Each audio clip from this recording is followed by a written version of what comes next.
Did you know that out of 120 years of modern Major League Baseball, only 1% of championship teams have won more than 110 games in a season? The perfect blend of regular season dominance and playoff excellence is baseball's rarest achievement. Welcome to baseball's Mount Rushmore of excellence. A perfect season isn't just about winning games. It's about dominating from opening day through the final out of the World Series. These rare campaigns represent the pinnacle of America's pastime. Teams that didn't just win, but overwhelmed the competition at every turn. Creating a perfect baseball season requires navigating countless obstacles. Unlike other sports, baseball's 162-game marathon exposes every weakness. Injuries, slumps, and the randomness of baseball constantly threaten even the strongest teams. The regular season grind demands consistency, but the postseason requires clutch performance against elite competition. That's why truly dominant championship seasons are so rare. The variables are endless. Pitching depth gets tested over 6 months, star players face adjustment periods as opponents discover weaknesses, and clubhouse chemistry must survive the pressure cooker of high expectations. Even the most talented rosters can falter against baseball's inherent randomness, a sport where the best teams still lose 60-plus games annually. When a team overcomes all these challenges to dominate from April through October, they've achieved something truly historic. The 1976 Cincinnati Reds were the culmination of the Big Red Machine era. Their 100-260 regular season record was impressive, but what made this season perfect was their postseason dominance. The Reds went a perfect 7-0 in the playoffs, sweeping the Philadelphia Phillies in the NLCS and then the New York Yankees in the World Series. Manager Sparky Anderson's team led the National League in runs scored with 857, batting average of .280 and 210 stolen bases. The lineup featured 3 future Hall of Famers, Johnny Bench, Joe Morgan, and Tony Perez. Bench was particularly spectacular in the World Series, hitting .533 with 2 home runs and 6 RBIs to earn MVP honors. This was also the second consecutive championship for Cincinnati, cementing their dynasty status. The team's run differential of +164 demonstrated their consistent excellence throughout the season. By going undefeated in the postseason, they became the first National League team to achieve this feat since the playoff format expanded.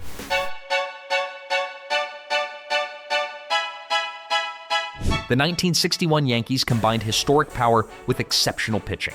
Their 109 wins came with a +215 run differential while setting what was then a Major League record with 240 team home runs. This was the season Roger Maris broke Babe Ruth's single-season home run record with 61 homers, while Mickey Mantle added 54 of his own.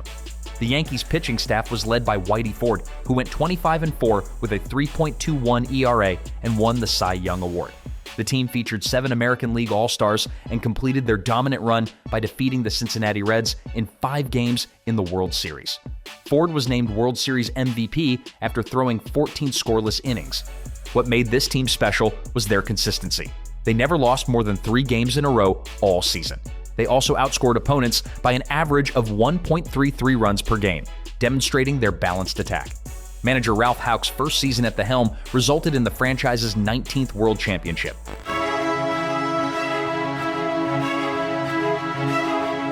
The 2016 Cubs broke sports' most infamous championship drought of 108 years in spectacular fashion.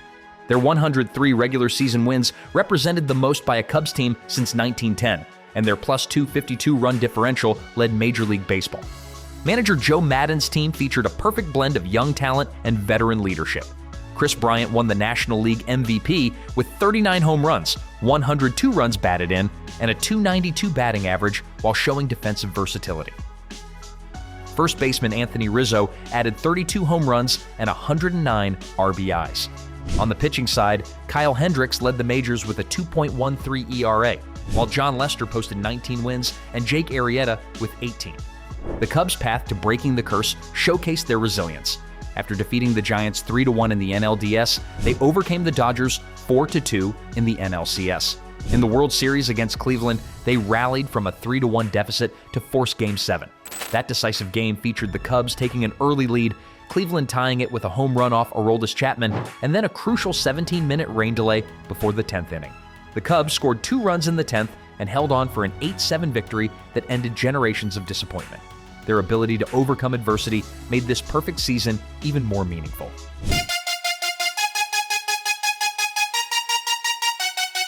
The 1989 Bash Brothers Athletics dominated the American League with 99 wins and a +136 run differential before sweeping the San Francisco Giants in the earthquake-interrupted World Series. Their 8-1 postseason record demonstrated their dominance when it mattered most. The acquisition of Rickey Henderson in June transformed their offense. Henderson stole 52 bases in just 85 games with Oakland.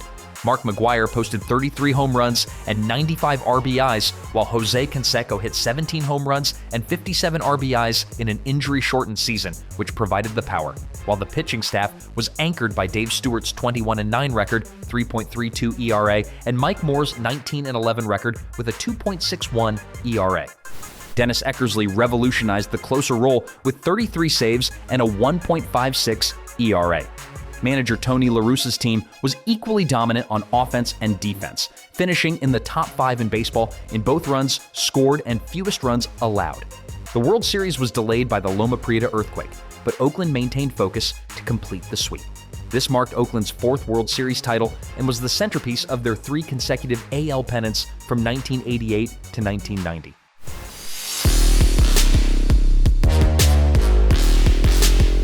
The 1970 Orioles set a new standard for pitching excellence with an unprecedented 320-game winners in their rotation. Jim Palmer recorded a 2010 record, Mike Cuellar, 24-8, and Dave McNally, 24-9. Their regular season performance included an MLB best 108 wins and a +218 run differential. Manager Earl Weaver's strategic brilliance was on full display as Baltimore cruised to the American League East title by 15 games.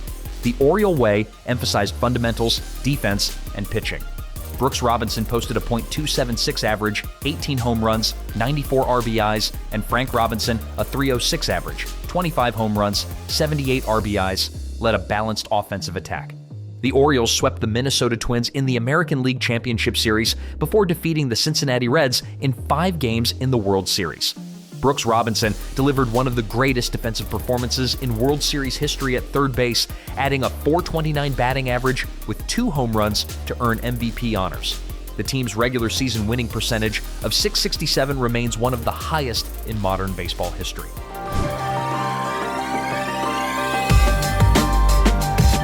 The 2018 Red Sox set a franchise record with 108 wins while posting a run differential of +229.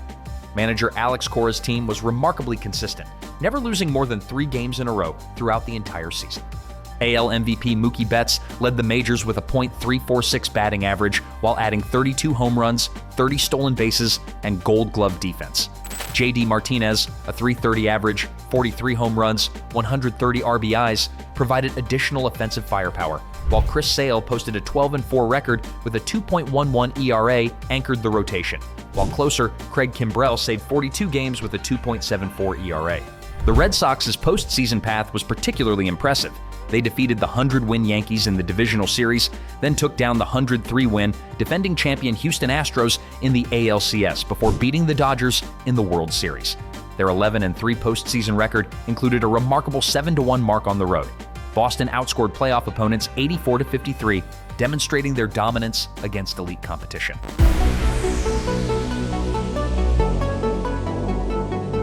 The 1984 Tigers delivered one of the most remarkable starts in baseball history, racing to a 35-5 record in their first 40 games, a .875 winning percentage that remains unmatched. Manager Sparky Anderson's team never relinquished first place all season, finishing with 104 wins and a +186 run differential. The team's balance was evident in their statistical rankings, first in MLB in runs scored and first in fewest runs allowed. Jack Morris posted a 19-11 record with a 3.60 ERA, led the pitching staff, throwing a no-hitter on April 7th against the White Sox. Willie Hernandez won both the Cy Young and MVP awards with 32 saves and a 1.92 ERA over 140 innings, a workload unheard of for modern closers. Shortstop Alan Trammell batted a .314 with 14 home runs and 69 RBIs, while second baseman Lou Whitaker posted a .289 average, 13 home runs, and 56 RBIs, formed one of baseball's greatest double-play combinations. In the postseason, Detroit went 7-1, sweeping the Royals in the American League Championship Series before defeating the Padres in 5 games in the World Series. Trammell was named World Series MVP after hitting a .450 with 2 home runs and 6 RBIs. The team's wire-to-wire dominance makes this one of baseball's most perfect seasons.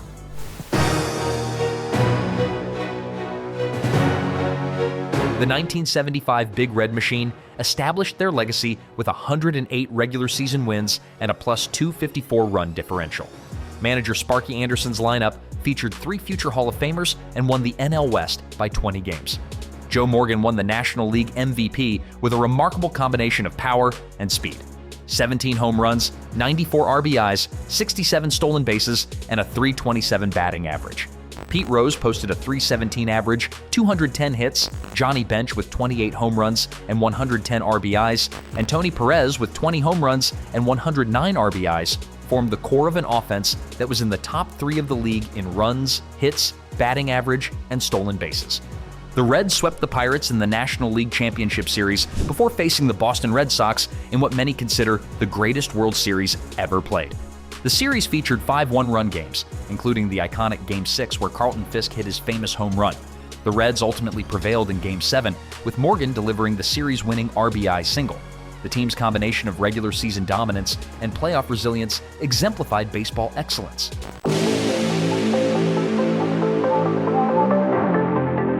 The 1927 Murderers Row Yankees remained the standard for offensive dominance. Their 110-44 record came with an astonishing plus 376 run differential, an average margin of victory of 2.7 runs per game.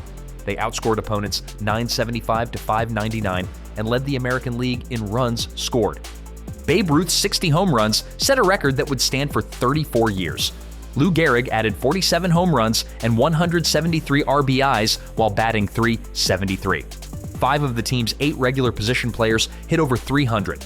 On the mound, Waite Hoyt delivered a 22-7 record with a 2.63 ERA, and Herb Pennock, a 19-8 record with a 3.0 ERA, led a staff that posted a collective 3.20 ERA, a full run below the league average. After their dominant regular season, the Yankees swept the Pittsburgh Pirates in the World Series. In Game 1, they became the first team to hit 4 home runs in a single World Series game. Many baseball historians consider this team the greatest ever assembled, with Ruth and Gehrig at the height of their powers. Their .714 winning percentage remains one of the highest in modern baseball history.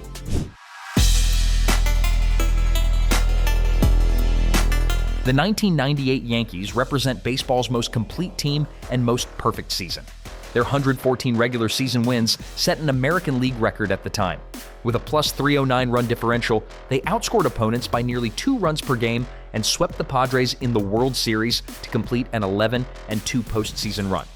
The team's balance was extraordinary. They led the American League in runs scored and fewest runs allowed. The rotation featured David Cone with a 20-7 record, Andy Pettitte at 16-11, David Wells 18-4, including a perfect game, and Orlando Hernandez with 12 wins and 4 losses. As well as baseball's greatest closer of all time, Mariano Rivera saved 36 games with a 1.91 ERA. Derek Jeter, a .324 average, 19 home runs, and 84 RBIs, led an offense that featured no weak spots. Bernie Williams won the AL batting title at .339. Paul O'Neill, Tino Martinez, and Scott Brosius each drove in 90-plus runs. The team's depth was exemplified by the contributions of players like Darryl Strawberry, who hit 24 home runs in just 295 at-bats. The Yankees' postseason performance solidified their perfect season. They swept a star-studded Rangers team in the divisional series, defeated the Cleveland Indians in the ALCS, and swept the Padres in the World Series. Their combined regular season and postseason record of 125-50 remains a major league record. Manager Joe Torre's team was as close to flawless as baseball has ever seen, excelling in every facet of the game. When we analyze what makes the 1998 Yankees season the pinnacle of baseball perfection, it goes beyond their 114 wins. This team had no weaknesses. Their starting rotation was deep and dominant. Their bullpen was anchored by the greatest closer in history. Their defense was exceptional at every position. Their lineup combined average, power, and patience without a single hole. Most impressively, they maintained their excellence when facing the highest pressure. After setting the American League wins record, they elevated their game in October. They went 11-2 in the postseason against the best teams baseball had to offer. They outscored playoff opponents 64-22, a staggering plus 42 run differential. When Game 4 of the World Series ended with a 3-0 victory over the Padres, it wasn't just another championship, it was the culmination of baseball's most perfect season. These 10 seasons represent baseball's gold standard, teams that dominated from April through October, overcoming every challenge the sport could present. While baseball history spans over a century, these perfect seasons remain the benchmark against which all championship teams are measured. Which perfect season impressed you most? Did we miss any dominant championship teams you think deserve recognition? Let us know in the comments below, and don't forget to subscribe for more deep dives into baseball's greatest teams, players, and moments throughout history.